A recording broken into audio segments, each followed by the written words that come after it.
Basically হলো বরখাস্ত করা হয়েছে 5ই আগস্টের পরবর্তী সময়, এবং পরবর্তী সময় মানে অনেক পরে, 10 মাস পর।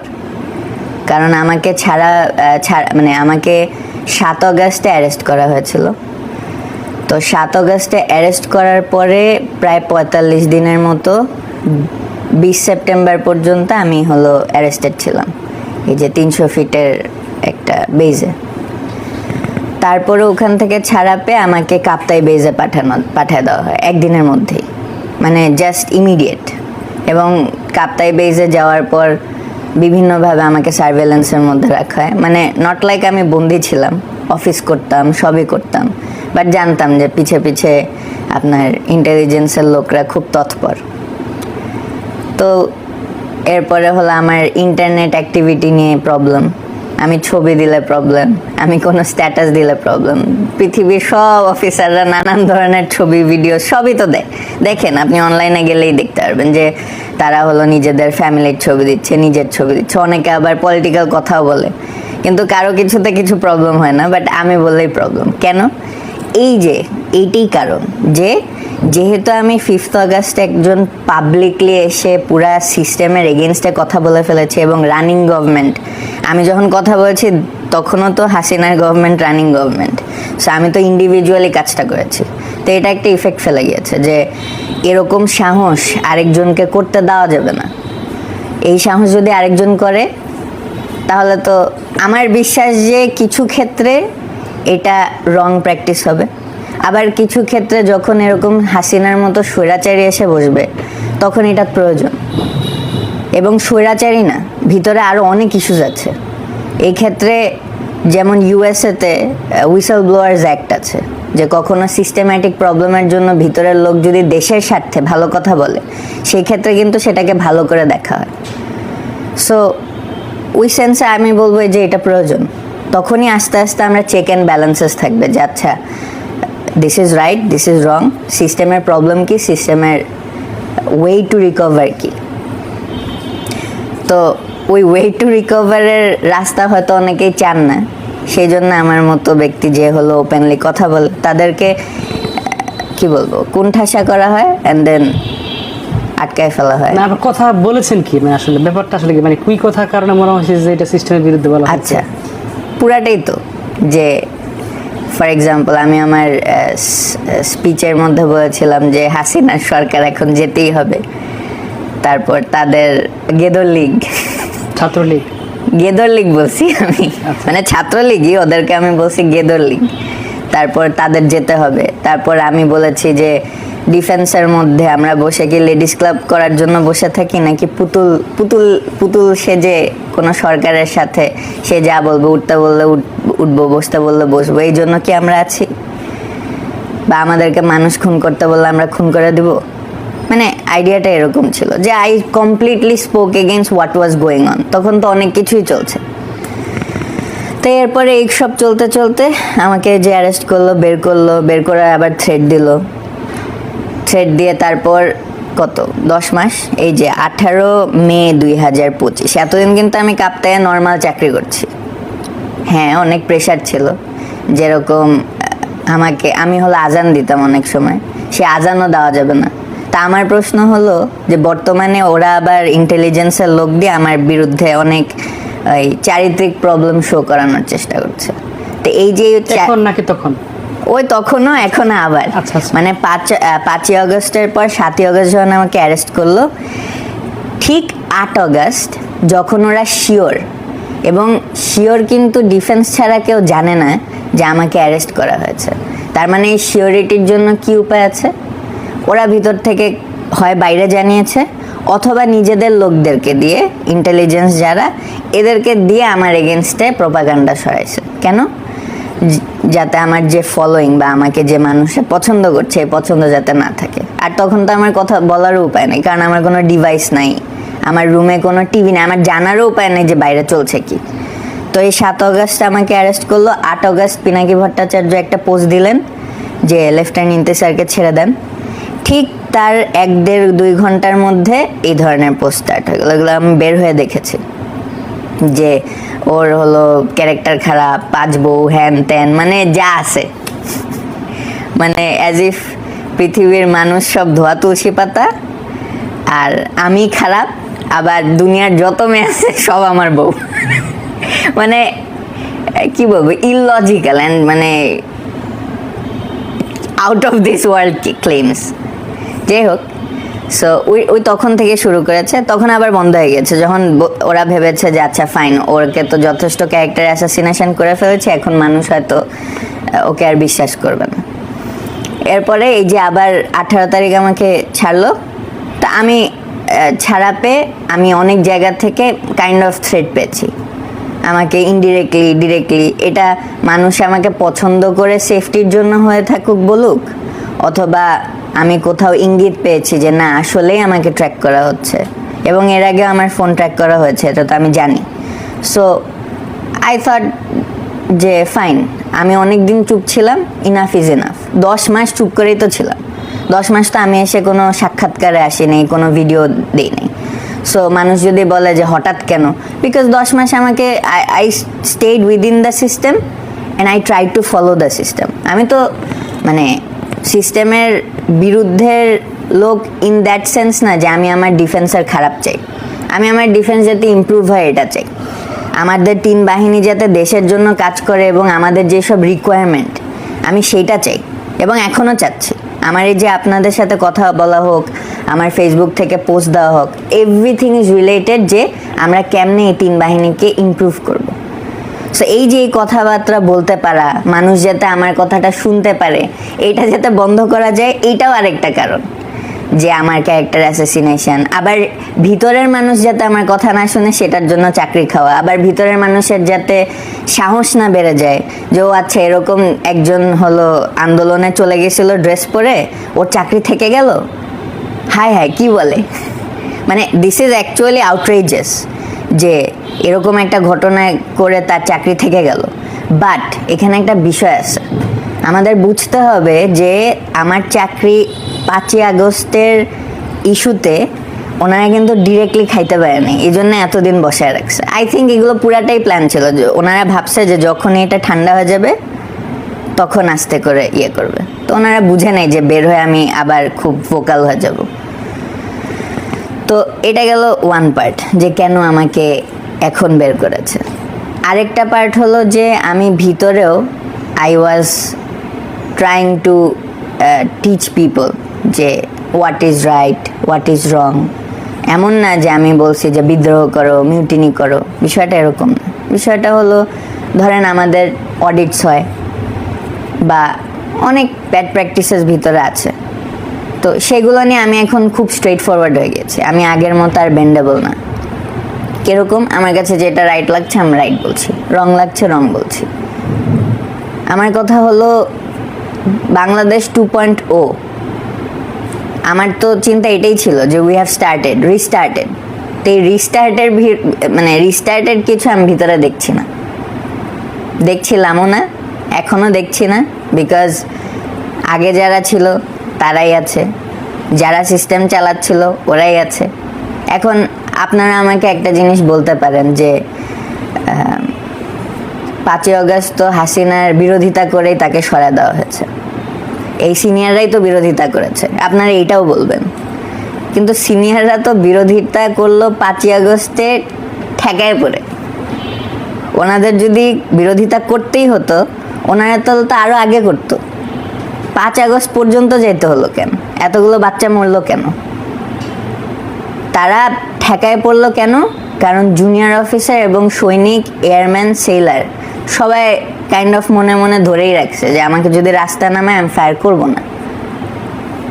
হ্যাঁ, ম্যাক্সিমাম আমার যতগুলো সৈনিক আছে বলছে স্যার করবো না, আমার যদি রাস্তায় নামায় বলে ফায়ার করতে করবো না। আমার জুনিয়র অফিসার যারা আর্মিরও বলছে স্যার আমি যদি ভিতরে আমাকে আর্মার্ড ভেহিকলে নামাই, ধরেন আমি গেলাম মারতে, আমি নামলাম না, কি করবে? তাই না, কিছু করার আছে? তার মানে কি 5ই আগস্টে মানে সেনা বিদ্রোহ যেতে পারতো 100 বার, এখানে কোনো সন্দেহ আছে? এই 3 জন মিলে ঠেকায় পড়ছিল কেন? কারণ যেই মুহূর্তে ফায়ার বলতো কিছু গর্ধব আছে এগুলো ফায়ার করেও দিত, কারণ তারা হলো গত 15 বছর ধরে চেটেই আসছে। তাহলে এই চাটা পার্টি ছাড়াও তো ভালো পার্টি আছে, এবং আলহামদুলিল্লাহ গুড পার্ট হলো ভালো পার্টি ম্যাক্সিমাম। তো এরা কি করতো? এরা কি বসে থাকতো? এর মধ্যে ঘাটতারা যেগুলো, এগুলো বলতো খারাপ, তুই মারছস, দাঁড়া তোরা দেখতেছি। আর কয়েকটা পার্টি কি করতো? চুপ করে বসে থাকতো, করবো না, আমি এই পক্ষেও না ওই পক্ষেও না। আর ধরেন এর মধ্যে আমি বাইরে, আমি যদি একটা গুলি খাই, তো আপনার কি ধারণা আমার বন্ধুরা নাই? আমার সিনিয়র নাই যারা আমাকে পছন্দ করে? আমার জুনিয়র নাই যারা আমাকে পছন্দ করে? ওদের মাথায় আসবে না যে আমার একটা অফিসারের গায়ে গুলি চালায় দিছে, আমি কি বসে থাকবো? চিন্তা করছেন? তো এই জিনিসগুলো সব আমাদের সিনিয়ররা কি ব্রেন নাই? তারা তো ঠিকই ভাবতেছে যে আমি যদি এখনো এই হাসিনার কথায় চলি, দেন ইন্টার্ন কি হতো? ফাইনাল আউটকাম একটাই, হাসিনা যাবেই। কিন্তু দিন শেষে ওনারা 3 জনা যেত। 3 বাহিনীর প্রধান। হ্যাঁ, এখানে কোনো সন্দেহ আছে আপনার? আপনি যদি একটা স্বৈরাচারের সাইড নেন এবং পুরা জিনিসটা হলো তার কথায় চলেন, তো আপনি মানুষ মারতেন। তো মানুষ মারার পর কি ভিতরের লোক চুপ করে বসে থাকতো? একটা লিমিট আছে, প্রত্যেকটা মানুষের একটা লিমিট আছে। হ্যাঁ, আমাদের 15 বছরের সাহস অনেক কমে গেছে, মেরুদণ্ড অনেক ছোট হয়ে গেছে এবং পিছুটান অনেক বেড়ে গেছে। ওই যে বললাম যে গাড়ি পাই, ডিওএইচএস এ জায়গা পাই, কিন্তু সেটার একটা মানে লিমিট আছে। মনুষ্যত্ব কিন্তু এই দেশে এখনো কেটে পড়ে নাই, আছে প্রত্যেক অফিসারের মধ্যে আছে, অ্যাটলিস্ট মানে মেজরিটির মধ্যে আছে। Because majority comes from good families, তাদের মোরালিটি ভালো। So that is the case. আচ্ছা, এখানে একটা প্রশ্ন জাগে যে মানে 3 বাহিনীর প্রধান তারা আসলে যদি শেখ হাসিনাকে না তাড়াতো, তাহলে দেশের সেনা বিদ্রোহ অথবা এমন কিছু একটা হতো। আর না হয় তারা যদি শেখ হাসিনাকে তাড়াতে না পারতো, তাদেরও একটা প্রবলেম হইতো, এমন কিছু কিনা? তারা যদি শেখ হাসিনাকে তাড়াতে না পারতো বলতে কিছু নেই, তারা ঠিকই পারতো। তারা শুধু 5 তারিখ পারতো না, তার আগেও পারতো। কারণ শেখ হাসিনার মেইন পাওয়ারই হলো এই 3 বাহিনী। কারণ এটাই তো সশস্ত্র বাহিনী যাদের সবচেয়ে স্ট্রং হোল্ড আছে, কারণ তাদের কাছে ওয়েপন আছে।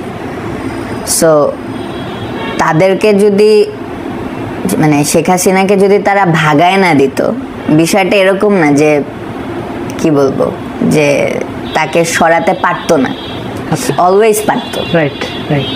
কিন্তু তারা সরাতে ওই দিন বাধ্য হয়েছে, এবং এই বাধ্যটা যদি না হয় ওরা তার এই বাধ্য হয়েও যদি ওরা না সরাতো, তখন ভিতরের মধ্যে একটা বিশাল বড় ঝামেলা লেগে যেত। হ্যাঁ, মানে ভিতরের জুনিয়র্স এবং সিনিয়ররা, উইথাউট আ ডাউট।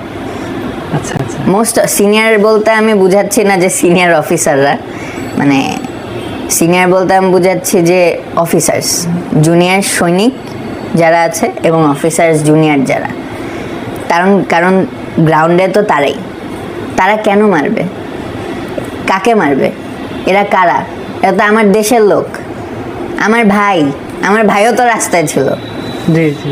আমার ভাইয়ের এইখানে ছোড়া গুলি, কোমরে ছোড়া গুলি, পায়ে ছোড়া গুলি লেগেছে, ও তো যে বলে না, কিন্তু ও তো ছিল রাস্তায়। তো আপনার কি ধারণা আমার ভাইয়ের মতো অন্যদের ভাই বোন ছিল না? অনেকেরই ভাই বোন ছিল, ইভেন বাবা মাও ছিল। তো আমরা যে কি নিজেদের উপর নিজেরা গুলি চালাবো?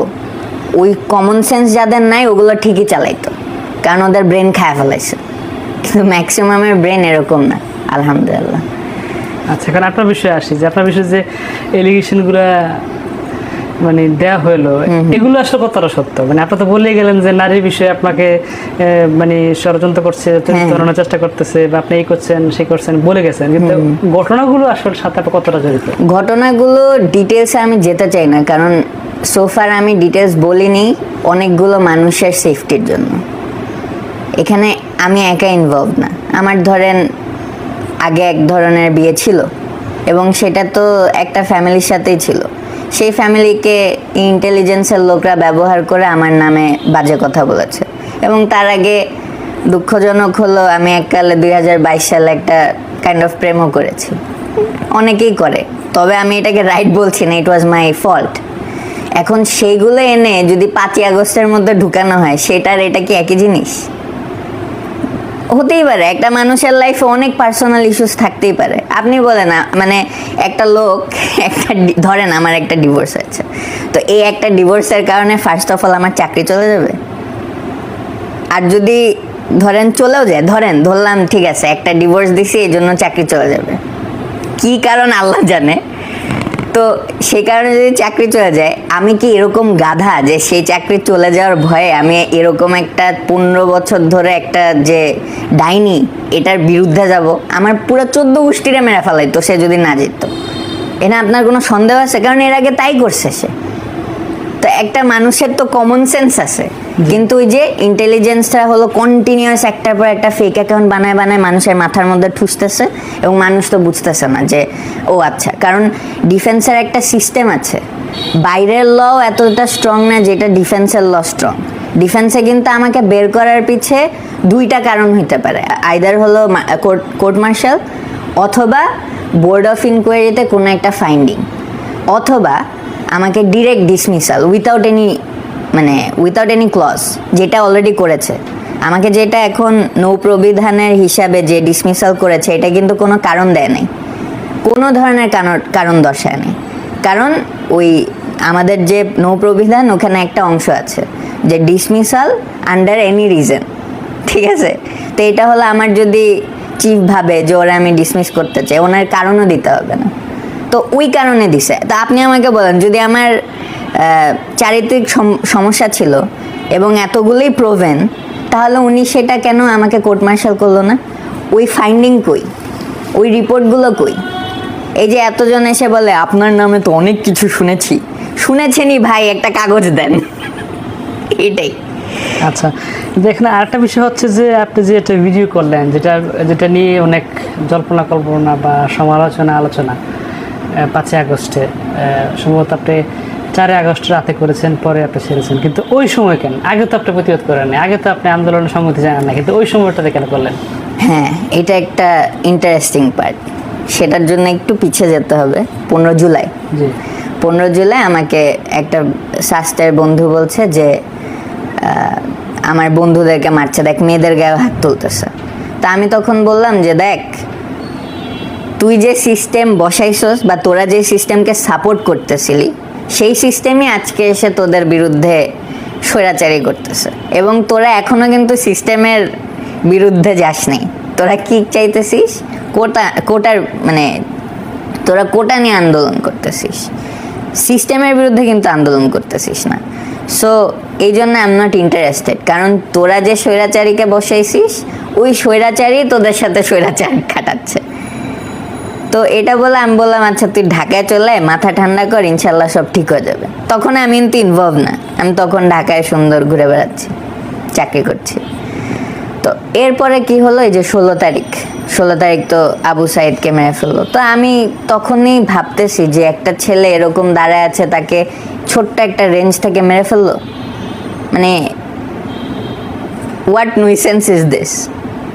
এরপরে দেখলাম 17 তারিখ, তারপর 18 তারিখ, এর মধ্যে দেখি DOHS এ ঢুকে গেল।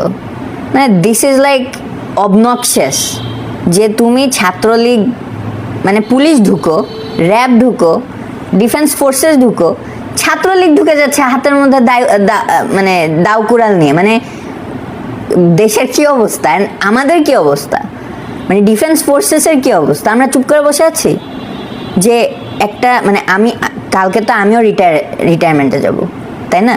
আমার বাবা রিটায়ার হয়েছে, আমার বন্ধুদের বাবা রিটায়ার হয়েছে, তো এটা তো ওদের থাকার জায়গা, ওদের বাচ্চা কাচ্চা আছে, ওদের ফ্যামিলি আছে, তো ওই জায়গাটা তো ডিফেন্স অফিসারদেরকেই নিয়ে, সেই জায়গাও সেফ না, আর কিছুই তো সেফ না। মানে আমি যদি এরকম একটা স্পটও সেফ না থাকে, তাহলে আপনি বুঝেন শহরের ভিতর কি হচ্ছে, যেখানে কোনো সেফটি নাই, ওটা তো অনেক সেফ জায়গা। That's one I was like, মানে ওদের সাহস বাড়তে বাড়তে এমন লেভেলে চলে গিয়েছে যে তারা আসলে নিজেদেরকে ভাবছে কি যে আমাদেরকে হারানোর কোনো উপায় নেই, উই আর আনস্টপেবল, ফেরানোর মতো। Exactly, and that's one I thought যে ফাইন ভাইয়া তোমরা আনস্টপেবল, লেটস সি, এটাকে যদি ইনশাল্লাহ আরো সুন্দর নাড়ানো যায় তাহলে তো আরো ভালো। এখন আমি তো তখন ভিতরের লোক, আমি তো বাইরে এসে কিছু করতে পারবো না। আমি কি করা স্টার্ট করলাম, আমি বিভিন্ন এলাকায় এলাকায় কল দেওয়া স্টার্ট করলাম। কিরকম, ধরেন আমার তো বন্ধু বান্ধব আছে বিভিন্ন জায়গায়, ওদেরকে বলছি তোরা জাস্ট চালায় যা, যা চালাইতেছিস চালায় যা। ওরা কিন্তু স্টুডেন্ট না, ওরা এক একজন চাকরি করে।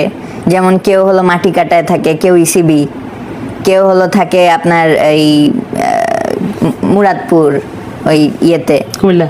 হ্যাঁ। তারপর ধরেন বগুড়ায় আছে ফ্রেন্ড, চিটাগাংয়ে আছে, ঢাকার যে মোহাম্মদপুর থেকে শুরু করে আপনার বিভিন্ন জায়গায় আছে। তো যতজনকে পারছি আমি কল দিছি, এবং দরকার পড়ে আমি বলছি যে তুই এসে দেখা কর, লেটস টক অ্যাবাউট দিস। কেন? কারণ আজকে যদি আমাদেরকে চুপ করায় দেয়, মানে মোটামুটি শিওর যে এরকম কেলেঙ্কারির পর যদি আমরা চুপ হয়ে যাই, তাহলে আগামী যতদিন না হাসিনা মারা না যেত, হয়তো আর সরানো যেত না। তো এই জিনিসটা আরো মানে আমি মানে আমার যে রাগ, এটাকে আরো জ্বালায় ফেললো কবে? 24 তারিখ আমি বসে আছি বেইজে, আমাদের হাজি মহসিন বেইজে। হঠাৎ করে শুনলাম যে আজকে বলে মিলাদ মাহফিল ডেকেছে, এবং সব বাহিনীর তরফ থেকে। ঠিক আছে, গেলাম। এই যে 24 তারিখ পর্যন্ত কিন্তু মানুষ মরে নাই এমন না, মরছে কিন্তু, আমরা সবাই জানি। এই মরার পরেও সেই 24 তারিখ আবার মানে এমন মিলাদ হইলো যে হাসিনার ফ্যামিলি হলো ধোয়া তুলসী পাতা, ওরা হলো সব জান্নাতবাসী। আল্লাহ হাসিনাকে জান্নাতে পাঠাও, হাসিনার বাবাকে জান্নাতে পাঠাও, এই চলতেছে ঢাকা ক্যান্টনমেন্ট। হ্যাঁ, আমি this was my crossing limit. আমি বুঝছি যে নাও কিছু একটা করতেই হবে। এইটাও যদি ছেড়ে দেওয়া হয়, মানে দিস ইজ মানে কি বলবো, পিনাকেল অফ দ্য লিমিটস। এই চিন্তা করে আমি আবার মানে ভিতরে ভিতরে তৎপর হলাম যে না, we have to do something. Then চিন্তা করা স্টার্ট করলাম কি করা যায়। এই কি করা যায় থেকে মাথায় আসলো, মানে অনেকের সাথে তো কথা বললাম, সবাই কিছু একটা করতে চাচ্ছে অ্যাটলিস্ট জুনিয়র লেভেল, কিন্তু কারো আপনাদের ইয়ার হ্যাঁ ডিফেন্সের মধ্যে কিছু করতে চাচ্ছে। হ্যাঁ, সবাই রেগে যাচ্ছে। তো মানে আমাদের ডিফেন্সের নাম খারাপ হচ্ছে না? হ্যাঁ, সময়টা কিন্তু 24 জুলাই। ইয়েস, তার মানে 5 আগস্টের অনেক আগে। ইয়েস। আচ্ছা, এবং 24 জুলাইয়ের পরপরই ওই সময় আরো খেপে গেছে অনেক লোক, ইনক্লুডিং মি, যে কি করতেছে। তারপরে যে শুরু হলো না, অনেকে আবার কালো ইয়ে ঝুলানো স্টার্ট করছে আগেই, কিন্তু আপনার অগাস্ট হওয়ার আগেই অনেকে কালো ঝুলাইতেছে, বুঝতেছেন? আপনাদের অফিসের ভিতরেই, শনির ভিতরেই। আচ্ছা, ওই যে বলে দিছে, ওই যে হাসিনা একবার ওই যে কালো শাড়ি পরে আসলো না, জি জি, ওই সময়ের মধ্যেই যে পারলে সবাই এখন পারলে কালো পাঞ্জাবি পরে ঘুরে, এমন একটা অবস্থা।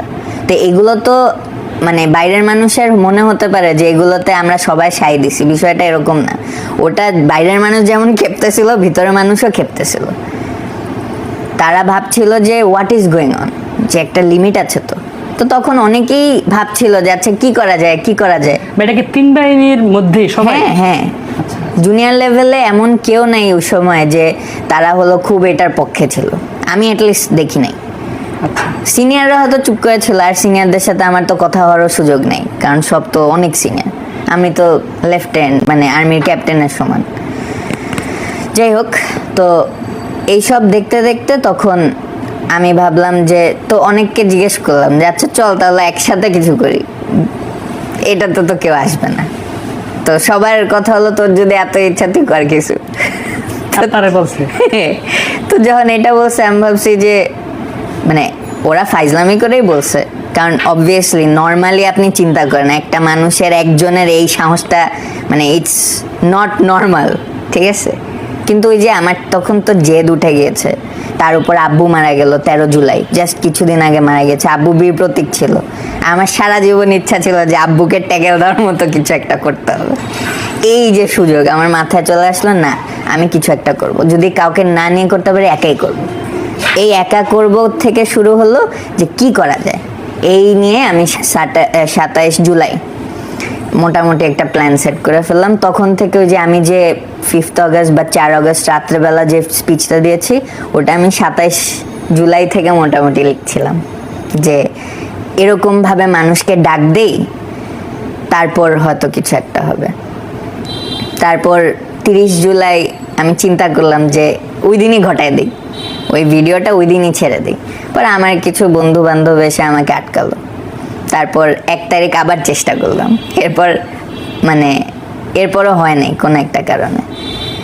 তারপর 3 তারিখ আমি একদম মোটামুটি শিওর যে না, টু মাচ, অনেক হয়ে যাচ্ছে। কিন্তু ওয়েট করলাম, কারণ ওই দিন 3 তারিখে আবার সবাই বললো যে 4 তারিখ অনেকেই নেমে যাবে। তা আমি ভাবলাম হয়তো 4 তারিখ নেমে গেলে সব ঠান্ডা হবে। তারপর তো 4 তারিখ দেখলাম যে নেমে এরপরও মানুষ মারা হয়েছে, 4 তারিখও অনেক মানুষ মারছে। This is when I was like, না, তার মানে ওইভাবেও থামতেছে না।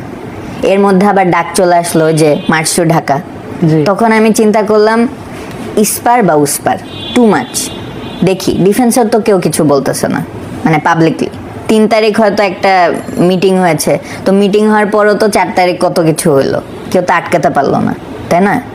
তো তখন আমি ভাবলাম যে যখন মার্চ টু ঢাকা হচ্ছে, আমি যে প্ল্যানটা করেছিলাম সেটা করে ফেলি। কেন? এই 5 তারিখে যাতে ফাইনাল হয়, হয় আমরা মরবো, অথবা এটারে ভাগাবো, অথবা মেরে মরবো, দুইটার একটা। এই করে আমি আমার প্ল্যানটা করলাম। এরপর তো আল্লাহর রহমত, মানে আমি তো ধরে নিয়েছিলাম গেছি। আমি তো 5 তারিখ যখন সকালবেলা বেরোয় গেছি, আমি তো 8টার সময় বেরোয় গেছি। আপনার কি ধারণা, আমি মাথায় বসে ধরে রেখেছিলাম যে আমি বেঁচে ফিরবো? ড্রেস পরে বের হচ্ছি রাস্তায়, হয়তো একা, হয়তো না, একাই ছিলাম প্রথম দিকে। আমি যখন 9:15টায় আমি মিরপুর 12তে, কেউ নাই রাস্তায়, পুরা একা। কারণ আমার কারোর সাথে, আমি যে ফোনটা চালাবো এরকম অবস্থা নেই। কাকে ট্রাস্ট করব, কাকে ডাকবো? বন্ধু বান্ধব আছে, কিন্তু মানে আমার তো ট্র্যাক্ট হচ্ছি, এবং আমি যে কাউকে ডাকবো সেও তো ফেসে যাবে, কারণ আমি তো জানি না যে হাসিনা চলে যাচ্ছে।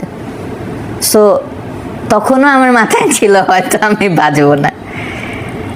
কিন্তু বাঁচি বা না বাঁচি, আমার টার্গেট একটাই ছিল যে আজকে হয় ওই যে মরবো, অথবা মেরে মরবো, দুইটার একটা। আচ্ছা, তো শেখ হাসিনা আসলে পালালো কেন, বা তাকে পালাতে দেওয়া হলো কেন? এটা তো একটা বড় প্রশ্ন। এটা বড় প্রশ্ন, কিন্তু এখানে দুটা জিনিস ইন্টারেস্টিং। কিরকম? আপনি যদি বলেন আমাকে যে শেখ হাসিনাকে ওই দিন যদি শেষ করে দেওয়া হতো তাহলে কি ভালো হতো, এটা একটা প্রথম প্রশ্ন, মানে আমার মনে হয়।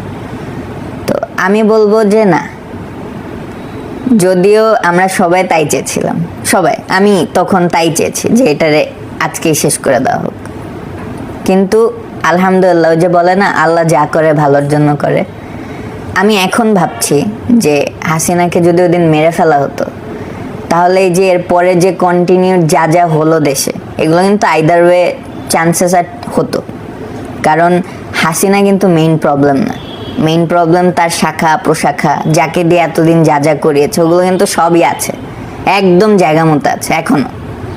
এরা তো থাকতো, আমলা বাহিনী, পুলিশ বাহিনী, আমাদের ডিফেন্সের মধ্যে যে বাহিনী, এই বাহিনীগুলো কেন বলছি যে স্পেসিফিক যারা, নট অল, স্পেসিফিক যারা হাসিনাপন্থী, তো ওরা তো থেকে যেত।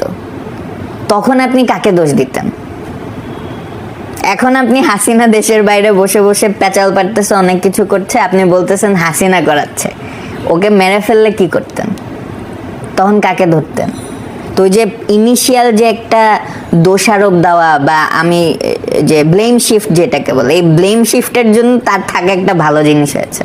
কারণ এখন এসে আমরা বুঝতেছি যে আসলে হাসিনা মেইন ইস্যু না, সেও প্রবলেম। সেই মানে ধরেন সর্দার, চোর ডাকাতদের সর্দার, কিন্তু ডাকাত বাহিনী তো এখন আছে, এটা আমরা এখন এসে বুঝতেছি। বাট ওই যে সেই সময় যখন মানুষ যেখানে যাকে পাচ্ছে মেরে ফেলছে, চুরি হচ্ছে, ডাকাতি হচ্ছে, যে যার মতো যা ইচ্ছা করছে, ওটার দোষ দেওয়ার তো একটা মানে আমার শিফটিং একটা পার্টিকেল লাগতো বা পার্সন লাগতো। এই ব্যক্তিটা হলো হাসিনা। সো আপনি যদি বলেন যে মানে হাসিনা নিয়ে যে প্রশ্নটা, যে তাকে ভাগায় দেওয়া হয়েছে, এটা ভালো হয়েছে না খারাপ হয়েছে, কি সমাচার, আমি বলবো আলহামদুলিল্লাহ, যা হয় ভালোর জন্য হয়। আচ্ছা, তো এখন আপনাকে তো চেক করা হয়েছে, বা আপনি এখন চাকরিচ্যুত যেটাই বলে না কেন, হ্যাঁ, তো এখানে তো সমাধান নাকি আরো কোনো ঝামেলা আছে, বা এখন আপনি কেমন আছেন? আপনাকে কোনো হুমকি দামকি দেওয়া বা আপনার কোনো, যতটুকু জানি আপনাদের বাহিনী তো ফিরে যাওয়ার মতো বা কোনো কেস করার নিয়ম নাই, আপনার চাকরি চলে গেল, তো এখন কি করছেন? বা আপনাকে কোনো দোষারোপ বা কোনো হুমকি দুমকি দেওয়া হচ্ছে কিনা, বা কেন বা দেওয়া হবে? আমাকে দোষারোপ হুমকি ধমকি দিবে না এখন, কারণ মাথায় ওটুক সেন্স ওদের আছে যে এখন যদি আমাকে ডিরেক্ট হুমকি দেয় আমি তো চুপ করে বসে থাকবো না। অ্যাটলিস্ট তো এতদিনে এইটুক বুঝাই দিয়েছি ওদেরকে, এবং এই জন্যই আমি এসেছি। অনেকে বলতে পারে যে ও হলো কি চাচ্ছে, মানে পাবলিক আসতেছে একটু ফেম কুড়াচ্ছে, বিষয়টা এরকম না। বিষয়টা ওদের কাছে একটা উত্তর দেওয়া যে তোমরা কিছু করো, আমি চুপ করে বসে থাকবো না। এই একটা কারণেই আমি হলো কন্টিনিউয়াস, এবং আমি কথা বলতে থাকবো। আমার মাথায় এতদিন ওরা চাপা দিয়ে যা যা বন্ধ করা ছিল সব আমি বলবো, একটা একটা করে বলবো, আস্তে আস্তে বলবো।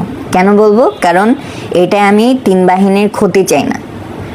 আমি 3 বাহিনীর যেসব মানে ক্যান্সার আছে এগুলো যাতে আস্তে আস্তে চুপ হয়ে যায়, এদেরকে চুপ করাতে চাই, যাতে 3 বাহিনীর ক্ষতি আর না হয়। এবং 3 বাহিনী হলো আমাদের সবচেয়ে বড় রিসোর্স বাংলাদেশের। আমি তো এটার বেইজ্জতিও করব না। কেন করব? তারা তো আমাদের অনার, আমাদের গৌরব, কিন্তু এই গৌরব যাতে নষ্ট না করতে পারে। ঠিক আছে? যেমন গত 15 বছর ধরে হাসিনা একটা সিস্টেম সেট করে দিয়েছে যে ডিফেন্সের লোকরা যত সিনিয়র হবে তারা ভাবা স্টার্ট করবে নিজেকে নিয়ে, যেখানে চাকরির কাজটাই হলো দেশকে নিয়ে ভাবা। আপনি চিন্তা করেন, ডিফেন্স একটা ভলান্টারি ফোর্স, আপনি জয়েন করছেন স্বেচ্ছায়, আপনি সব দেখে জয়েন করছেন যে এটার এত টাকা আপনাকে বেতন হিসাবে দেয়, এই সব দেখে জয়েন করছেন। ঢুকার পর আপনার মাথায় কেন ঘুরবে যে আমার বেতন এত কম কেন? আমি কি এই বেতনের জন্য ঢুকার কথা না। ডিফেন্স ফোর্সে যদি ঢুকতে চাই আমার 2টা কারণই হবে। একটা হলো সম্মান, আরেকটা কি, এই সম্মানটা কেন পাচ্ছি? কারণ আমি দেশের জন্য মরতে রাজি। তো এইখানে আমার বেতন কোত্থেকে আসলো? বেতন তো সাবসিডিয়ারি ফাইন, আমাকে চলতে হবে, এই জন্য দেওয়া হচ্ছে। বাট বেতন should not be your first concern. Your first concern should be যে আমার দেশের যে অস্ত্র এগুলো মডার্ন না কেন, আমরা যেভাবে যুদ্ধক্ষেত্রতে যাব সেটার জন্য কি আমরা প্রস্তুত? This will be our first concern. এগুলো নিয়ে কিন্তু খুব একটা কথা হয় না, এবং পাবলিকলি এসেও যে আমরা এটা বুঝাবো, আমরা অনার বুঝাই, হ্যাঁ আমরা সম্মানিত হ্যান ত্যান, কিন্তু আমরা পাবলিক ডিসকোর্সে এরকম কোনো সিচুয়েশন হয়েছে যেখানে একটা অফিসার এসে বলছে যে let's talk about this, we need more funding, আমাদের আরো ফান্ড দরকার, আমাদের বিভিন্ন ফান্ডিংয়ের ক্ষেত্রে এই মানে টপিক রাখা উচিত যার মধ্যে আমি টাকা ঢেলে আমার এই জায়গাটা বেটার করব, ওই জায়গাটা বেটার করব। আমি স্পেসিফিকলি বলছি না কারণ আমার বলা উচিত হবে না, বাট পয়েন্টটা হলো এইটা যে আমরা ডিসকাস করছি খুবই ইউজলেস এবং ডিফেন্সের কাজ যেগুলো না সেগুলো নিয়ে। আমরা মেইন জিনিস নিয়ে ডিসকাস করছি না যে আমরা কি যুদ্ধের জন্য রেডি, প্রস্তুত, কি করছি সেটা নিয়ে আমরা